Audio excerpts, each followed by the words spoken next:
Hello दोस्तों, कैसे हो आप लोग। मेरा नाम है दीपक और मैं स्वागत करता हूँ अपने इस यूट्यूब चैनल थिंक सिविल में। यहाँ पे आज हम जो बात करने वाले हैं बुक लिस्ट की बात करने वाले हैं।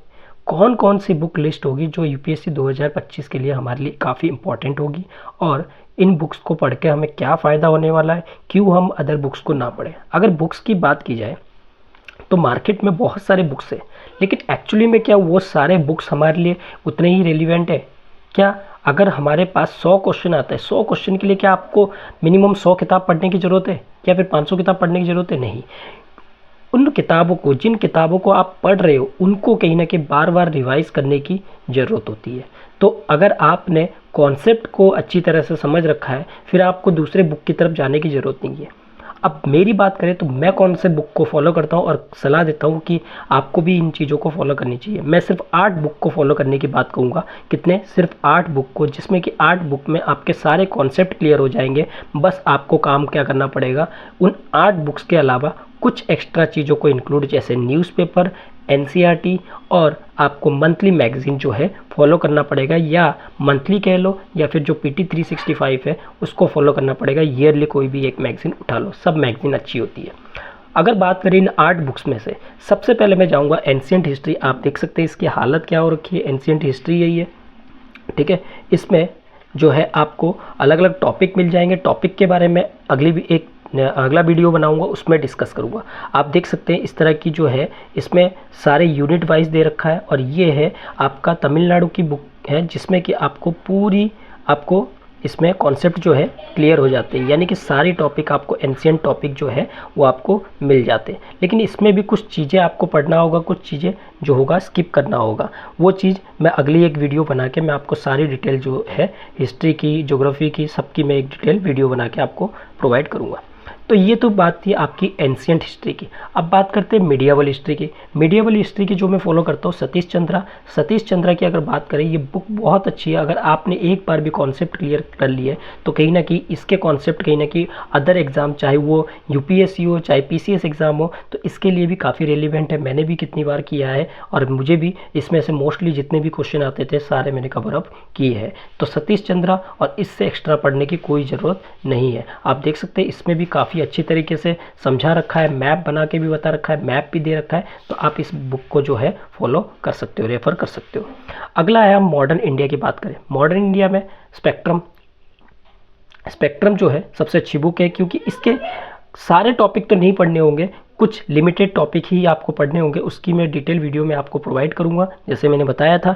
और इसमें भी आपको अच्छी तरह से कोई भी कॉन्सेप्ट को समझने में हेल्पफुल होगी। आप इसमें अच्छी चीज़ें जो है जान सकते हैं, कौन कौन सी मॉडर्न हिस्ट्री में घटना हुई थी, कौन से न्यूज़पेपर है, कौन से फ्रीडम फाइटर है, और किस तरीके से ट्राइबल रिवॉल्ट हुआ था, सारी चीज़ों की इन्फॉर्मेशन है।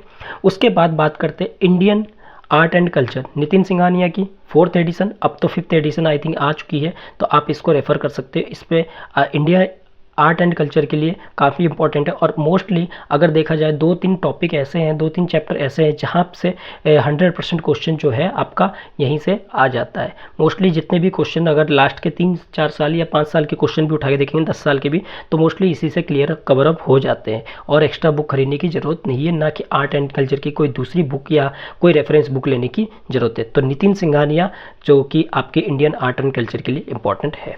आगे बात करते हैं हम, आगे है हमारा इन्वायरमेंट की अगर मैं बात करूं तो इन्वायरमेंट की शंकर आईएएस की बुक आप रेफर कर सकते हो, जिसमें आपको सारी इन्वायरमेंटल से जो भी रिलेटेड टॉपिक है वो आपको मिल जाएगा। और इसमें जितनी भी इम्पॉर्टेंट टॉपिक है उसका क्लैरिफिकेशन भी अच्छा है। आप इसको नॉर्मली पढ़ सकते हो, रीड कर सकते हो और समझ भी सकते हो। अब बात करते हैं अगला इंडियन इकोनॉमी की मैं बात करूँ तो रमेश सिंह एक अच्छी बुक है। अब तो इसकी नई एडिशन आ चुकी है, तो आप नई एडिशन को प्रीफर करना, तो ये भी काफ़ी बेटर है। और इस पे जो है आप कॉन्सेप्ट क्लैरिटी अगर नहीं होती है तो आप अलग अलग तरह की वीडियोस वगैरह देख के इसकी कॉन्सेप्ट क्लैरिटी जो है कर सकते हैं। यानी कि आप इस पे अगर कमांड एक बार बना ले तो फिर रमेश सिंह को अगर बार बार आप रिवाइज करते रहे कोई प्रॉब्लम नहीं होगी, क्योंकि कॉन्सेप्ट क्लैरिटी आपको हो चुकी है। तो ये काफ़ी इंपॉर्टेंट हो जाता है। इंडियन इकोनॉमी जो है आप रमेश सिंह प्रीफर कर सकते हो। उसके बाद लास्ट आते हैं, लास्ट तो नहीं कहेंगे, Indian polity by Laxmikanth, M Laxmikanth. इसके अलावा आपको पॉलिटी के लिए कोई बुक खरीदने की ज़रूरत नहीं है। अगर आपने एक बार इसको कवर अप कर लिए, ये करीब 1000 के लगभग 900 to 1000 पेजेस है, अगर आपने इसको कवर अप कर लिए तो आपको इससे अलग कुछ पढ़ने की ज़रूरत नहीं है और इसी में ही सारे कॉन्सेप्ट जो है आपको क्लियर हो जाएंगे। लेकिन ध्यान रखिए, यहाँ मैं बात कर रहा हूँ सिर्फ कॉन्सेप्ट वाइज क्लियर करना। ये नहीं कि आपने बुक उठाए और पढ़ना स्टार्ट किया और पढ़ के 4 बार ख़त्म कर दिए, वो चीज़ काम नहीं करेगी। इसमें आपको कॉन्सेप्ट वाइज क्लियरिंग जो है होनी चाहिए। ये नहीं कि आपको टॉपिक जो है पूरी अच्छी तरह से समझ आ गया तो आप रिवीजन नहीं करोगे या फिर उसको पढ़ोगे नहीं, ऐसा नहीं है। आपने एक बार बुक पढ़ लिया और रिवीजन नहीं किए तो गलत चीज़ है। आपको क्या करना पड़ेगा, यहाँ पे इस बुक को ख़त्म करने के बाद कम से कम कुछ नहीं तो 3-4 बार आपको इसको रिवीजन करना पड़ेगा और रिवीजन के साथ साथ आपको पूरी कॉन्सेप्ट क्लियरिटी चाहिए कि मान लीजिए सपोज कीजिए अगली बार अगर क्वेश्चन कोई घुमा के पूछता है, जैसे राइट टू फ्रीडम है, राइट टू इक्वलिटी है, ठीक है, या फिर आपके कोई भी आर्टिकल 1 है, आर्टिकल 2 है। अब मान लीजिए इनमें से अगर क्वेश्चन आता है तो आप सिंपली कर लोगे, लेकिन अगर थोड़ा सा भी घुमा के क्वेश्चन पूछ देता है तो कहीं ना कहीं आपको कॉन्सेप्ट क्लैरिटी अच्छी होनी चाहिए, तब जाके आप इन चीज़ों को कवर अप कर सकते हो। इसके बाद मैं बात करता हूँ, एक ज्योग्राफी टॉपिक रह गया, या मैंने 7 बुक के नाम लिए, 8 बुक के नाम लिए थे और यहाँ पे मेरे पास केवल 7 बुक है। और आप एक ज्योग्राफी की जो बुक है उसको एनसीईआरटी से ही कवर कर सकते हो। अगर एनसीईआरटी की 11th 12th की आपने ज्योग्राफी अगर पढ़ रखा है तो एनसीईआरटी उतना ही सफिशिएंट है, कोई अदर बुक लेने की ज़रूरत नहीं है। लेकिन एनसीईआरटी की जो 11th की ज्योग्राफी है उसकी कॉन्सेप्ट क्लियरिटी अच्छी होनी चाहिए, तब जाके उसके लिए आप अलग अलग तरह की वीडियोज़ को प्रीफर कर सकते हो, कोई को क्लासेस वगैरह ले सकते हो और आपको जो है लेक्चर वगैरह भी प्रोवाइड हो जाती है, ठीक है। तो इनसे आप क्या कर सकते हो, आप बेसिक पहले ये हो गई हमारी स्टैंडर्ड बुक। अब बात करते हैं बेसिक बुक की। बेसिक बुक देखिए, अगर आप इंडियन पॉलिटी उठा रहे हो तो आपको बहुत से ऐसे कॉन्सेप्ट होगा जो नहीं समझ में आएगा, ठीक है। तो उसके लिए आप क्या कर सकते हो, सबसे पहले एनसीईआरटी की बुक यानी कि 6 to 12th कहते हैं, लेकिन एक्चुअली में 6 to 12th में इतना नहीं होता है। आप ज्योग्राफी वगैरह के 6 to 12th पढ़ सकते हो, लेकिन अगर बात करें आपके हिस्ट्री की, ज्योग्राफी की, जो इनकी पढ़ सकते हो। लेकिन अगर बात करें जैसे पॉलिटी में कुछ है ही नहीं इतना कुछ खास, लेकिन फिर भी आप चाहो तो 1-2 बार उसको भी पढ़ सकते हो। मैं कहूँगा 6 से ना पढ़ के आप 7th क्लास से भी पढ़ेंगे तो भी कोई दिक्कत नहीं है, तो वहाँ पे भी आपकी कॉन्सेप्ट क्लैरिटी अच्छी हो जाएगी।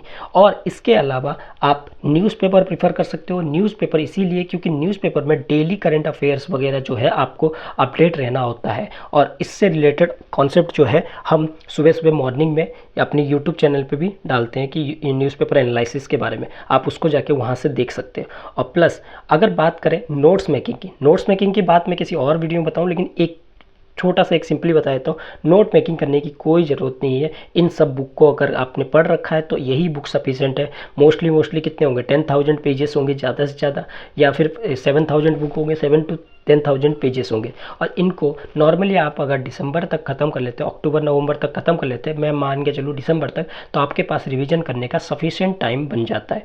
तो आप उस बीच में इसको कवर अप कर सकते हो।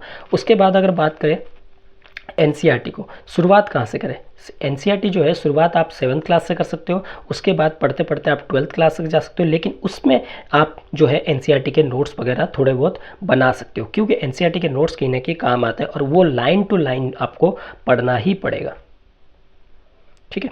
अब बात करते हैं कि भाई स्ट्रैटेजी क्या होनी चाहिए, किस तरीके से पढ़ना चाहिए। जो पढ़ने की स्ट्रैटेजी है वो मैं किसी और वीडियो में बताऊंगा, जिसमें कि आपको किस तरीके से आपका शेड्यूल होना चाहिए, किस टॉपिक को सबसे पहले करना चाहिए, किस बुक को आपको सबसे पहले ख़त्म करना चाहिए और कैसे ख़त्म करना चाहिए। ये सारी चीज़ें जो है मैं आपको एक नेक्स्ट अदर वीडियो बना के आपको अच्छी तरह से क्लियरिटी कर दूँगा। इसके बाद आपको अगर मैं बात करूँ आपके मैगज़ीन आप कोई भी प्रीफर कर सकते हो, चाहे वो इनसाइट आईएएस हो, चाहे वो विजन आईएएस हो, चाहे वो वाजीराम की हो, किसी के भी आप एक जो है मंथली करंट अफेयर की मैगज़ीन को जो है प्रीफर कर सकते हो। उससे क्या होगा, आपकी जो नॉलेज है यानी कि जो आपने न्यूज़पेपर पढ़ रखा है उसको रिवाइज करेगा, प्लस आपका कॉन्सेप्ट क्लैरिटी लाएगा। और कॉन्सेप्ट क्लैरिटी के साथ साथ आप अगर 1-2 MCQ लगाते हो तो वहाँ पे भी डेली अगर 1-2 या 5 MCQ लगाते हो तो वहाँ पे भी उसको कहीं ना कहीं आपको हेल्पफुल करेगा। तो आई होप कि आपको आज की जो लेक्चर है क्लियर हुआ है। इसमें बुक लिस्ट हमने जो जो देखे हैं वो आपको क्लियर हुआ है और आई थिंक आप उस चीज़ जो मैंने बताया है आप उसको फॉलो करेंगे और अपने सक्सेस को और बेटर बनाएंगे। Thank you.